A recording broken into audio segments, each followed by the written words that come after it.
All right. Well, I don't know if you can tell, but this is actually a different day. When I was filming the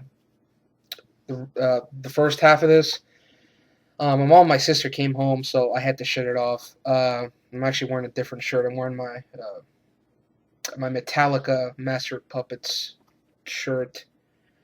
What was I talking about? Oh yeah, I was on Alex Cross. I was talking about that scene where he's at the end where Matthew Fox is on the train.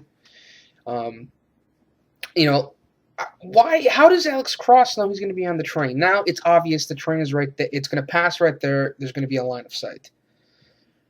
If Alex Cross had just said something like he's not going to be in one of these buildings because he's going to be a sitting duck, so the second he takes his shot, he's going to get surrounded and he's going to want to be somewhere where he can get away quickly.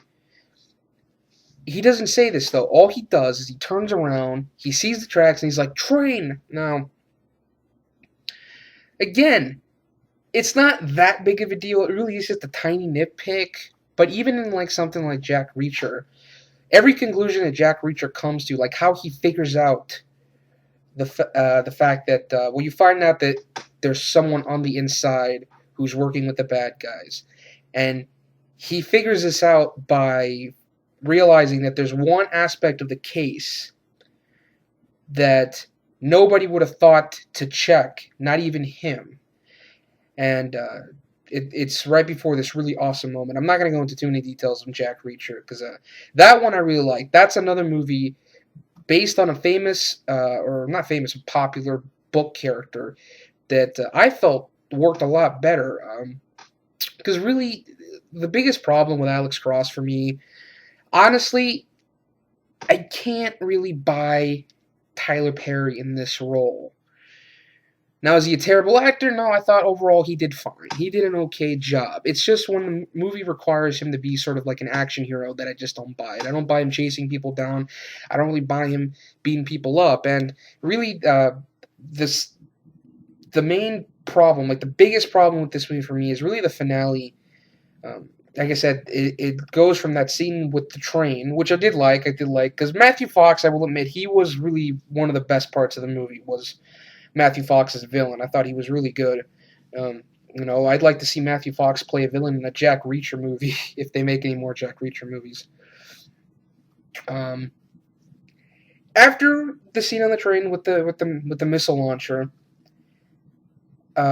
Matthew Fox gets into his car. He's driving away, and then out of nowhere, Tyler Perry and Edward Burns, who plays his partner, crashes into his car, and Matthew Fox, he gets out of the car. He runs off into this building. Tyler Perry chases him down, and they have kind of a fight, but unfortunately, there's some really, really awful, awful shaky cam in this scene. I mean, the camera's moving around all over the place. I really couldn't tell what the hell was going on. And this is what kind of really bothered me here. In the beginning of the movie, when we're introduced to Matthew Fox's character, he gets into a mixed martial arts fight, and he beats the shit out of this one guy badly and breaks his arm. Now, that guy was a trained fighter who he fought at the beginning. Here, he's fighting Alex Cross. Now, even though we saw him earlier fight someone, beat someone down, okay, fine. So maybe he knows how to fight. But how is it that Matthew Fox's character is able to take down a much more experienced fighter in the beginning of the movie, but here, fighting Tyler Perry is now a challenge? Now, you could say, well, maybe he got injured when the car hit him. But when Matthew Fox got out of the car, he wasn't limping. He wasn't grabbing onto his arm. He looked fine. As far as I could tell, he was in one piece. He wasn't hurt at all. But yet it's a challenge for him to take on Tyler Perry? You look at the two of them, it really looks like Matthew Fox should be able to take him down like that. No problem. But it's kind of a challenge. And again, that final fight, I didn't buy it at all. I mean, I couldn't even tell what the hell was going on. Maybe that was their intention. Maybe they didn't want you to be able to see what's going on. Maybe they figured that you wouldn't be able to buy Tyler Perry as a fighter, which I didn't. And ultimately, it's just kind of a so-so film. Like, You could compare this to Jack Reacher. They are sort of similar movies. They're both sort of mystery thrillers, and I like Jack Reacher a lot more, mainly because I like Tom Cruise as Jack Reacher. When Jack Reacher, he had some great dialogue, some very funny lines. When he beat people up, it was much more satisfying. You had a really great car chase in the middle of the film. Um, and just Tom Cruise kicked a lot of ass. Like, at the end of the movie, at the end of Jack Reacher, when I went to see that in the theater, when it was over, I was thinking to myself, you know what? Fuck yeah. At the end of Alex Cross, I was like, okay, that's over. You know what I mean? Like, just nothing about it really just drew me in. I mean, it's yes, it is simple. It's I guess you could say sort of generic, which I'm fine with. I don't mind simple generic movies. If it's been done 1,000 times before, if I can find something in it that I like, I'll still enjoy it. Alex Cross just was nothing special to me, and I honestly think that I would like it just a little bit more if they had gone with Idris Elba, who was originally cast. And I'm assuming they went with Tyler Perry because I guess they figured he would bring in more people and they would be much more successful. Of course, that didn't happen because Alex Cross is a huge flop. But that's just me. Those are my thoughts on Alex Cross. You know, kind of mediocre. I'd say if even if you're not like a Tyler Perry fan, I'd say you could still kind of give it a watch. But I didn't think it was that great. Next up is Looper with Bruce Willis and Joseph Gordon-Levitt. Now, Looper is a movie. This is one I'm really conflicted on. I'm not sure if I really like it that much. It's not a movie I can say I hate it because there are elements of the movie that I thought really worked. Me personally, I'm a big science fiction fan. I really love sci-fi. I've always been more into science fiction than fantasy. And this movie deals with a sci-fi element that I love. I'm a big fan of time travel movies. I don't know why. I really like time travel. Just the concept of time travel's always sort of fascinated me. And Looper, if you've seen the trailers, you pretty much know what it's about. I'm not going to go into the plot. It actually just came out recently. The problems I have with this movie is I'm not sure if I like the characters. Now, if you see the trailers, they kind of make you think that it's going to be an action movie. It's not. In fact, halfway through the movie, it really slows down. It all pretty much, for a big chunk of the movie, it takes place in one location, and that's probably because it was a low-budget movie. It actually only cost about $30 million. I'm not sure how successful it was. I think it was a hit. And the problem I have, with the characters is Joseph Gordon-Levitt's character.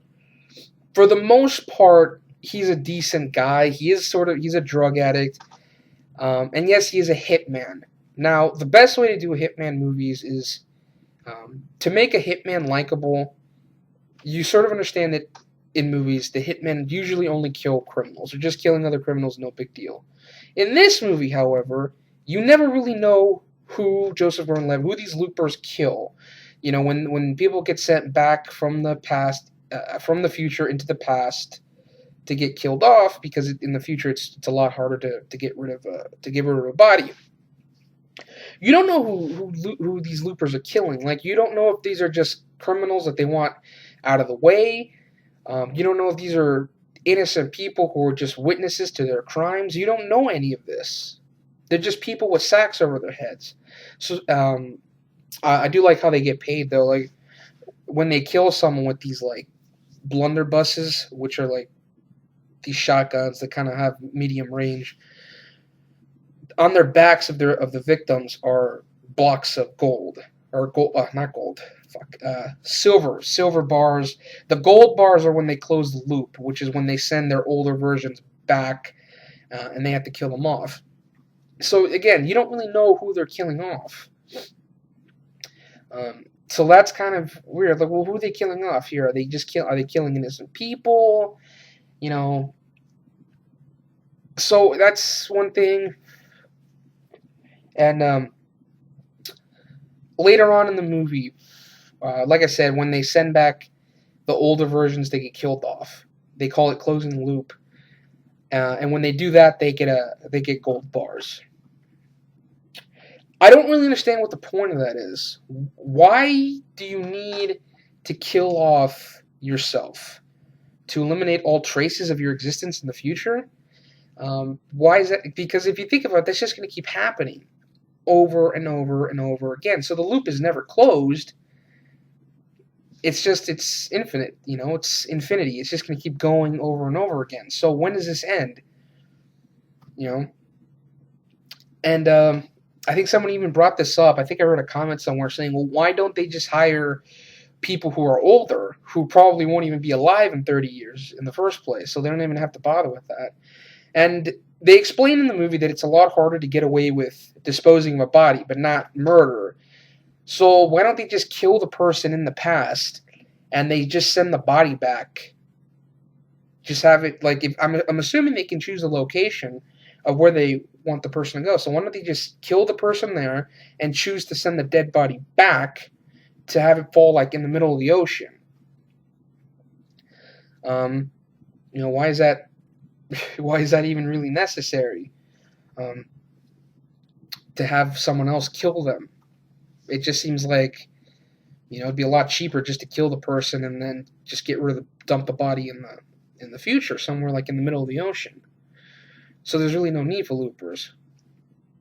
Um, and also later on in the movie, you get Bruce Willis. Now there is still some decent bits of action here. For instance, in this movie, you find out that people have like these telekinetic abilities, and Joseph Gordon-Levitt, he stays with this woman played by Emily Blunt, who has a kid who's like this super telekinetic kid. He's got these incredible telekinetic powers, and when he gets pissed off, there's a great scene in this where this assassin who's looking for Joseph Gordon-Levitt is in there, and the kid just loses his shit. And this little kid was fucking creepy as fuck. He just has this really angry look in his face, and it's like he's screaming. And the assassin that's in the building, he's floating up in the air, and his body like just explodes in a pool of blood.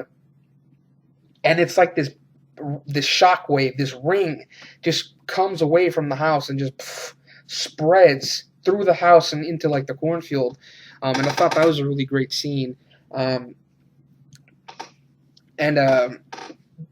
Bruce Willis's character, the reason he doesn't want the loop to be closed, the reason he sort of attacks his younger self and runs away, is because he's trying to find this person named the Rainmaker. Now, as I just explained, the Rainmaker is actually this little kid, and the Rainmaker is someone who, using those telekinetic powers, will rise to power in the future. He will become the biggest crime lord in the world. He'll be in control of everything because of his powers. And Bruce Willis is trying to kill this guy, this kid, before he becomes a Rainmaker. Because in the future, he had a woman who, like I said, Joseph Gordon-Levitt was a drug addict who will clean him up and sort of save his life. So he wants to make sure that happens. Okay. So he's going around killing a bunch of different kids who think may or may not be the Rainmaker. And one of them, of course, that little kid with the telekinetic powers, who is the Rainmaker. Okay. And there's one scene where Bruce Willis goes into where Jeff Daniels is, so I guess you could say kind of is the villain. He's not in the movie too much, but when he's there, he does a good job. And there's a scene where Bruce Willis gets 2 machine guns, and he like shoots this one guy, and he puts the guy's body like on him. The guy's face is facing this way, and he's got him like this, and he's sort of dragging him with these 2 machine guns and using him as a human shield, shooting people left and right, shooting people over here. That's a really great scene. That's one of the best scenes in the movie. The only problem is you never actually see him kill Jeff Daniels, because earlier before that scene, he knocks out one of the henchmen, and when the henchman wakes up, he walks into Jeff Daniels' room and he sees the guards and Jeff Daniels dead. So you don't really see him kill anybody. Will kill Jeff Daniels and some of his goons that were guarding him, which is kind of disappointing. I mean, he shot a bunch of other people, which was cool, but it would have been nice to see that. And one thing I did like that they do here, because earlier in the movie we see another looper who's friends with Joseph Gordon-Levitt, who he's about to kill his older self. He's about to close his loop, but the guy ends up getting away. His older self gets away. And eventually they coerce Joseph Gordon-Levitt into giving up where his friend is at. Um, and